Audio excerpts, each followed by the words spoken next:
le rôle caché d'Israël dans la guerre divine, un parallèle avec aujourd'hui. Bienvenue sur le Verbe illustré, où nous explorons les mystères de la Bible. Aujourd'hui, nous allons dévoiler un secret puissant, le rôle caché d'Israël dans la guerre divine et son parallèle avec les guerres modernes. Pourquoi Israël a-t-il mené tant de batailles? Et que nous enseigne son histoire sur les conflits d'aujourd'hui?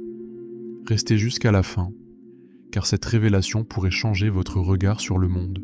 Israël, une armée choisie par Dieu. Dès le début, Israël n'était pas un peuple comme les autres. Dieu l'a choisi pour une mission spéciale, révéler sa justice et combattre le mal.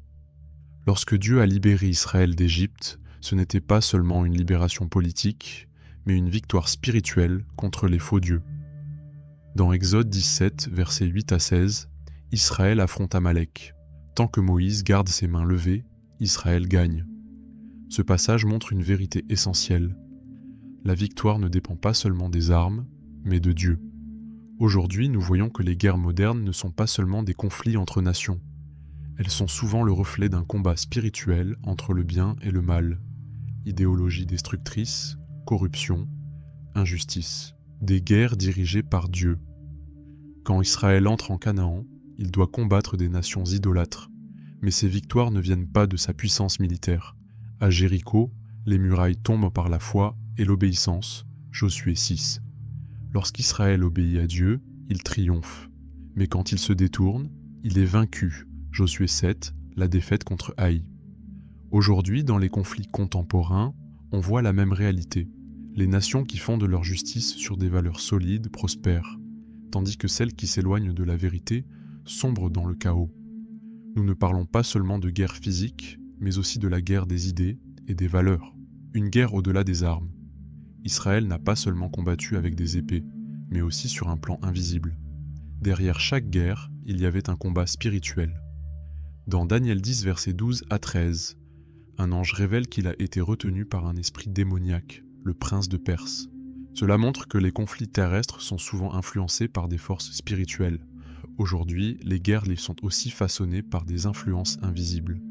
Manipulation de l'information, contrôle des masses, destruction des valeurs morales. Le véritable champ de bataille est souvent l'esprit des hommes. Jésus, le guerrier ultime. Israël n'a pas pu accomplir pleinement sa mission.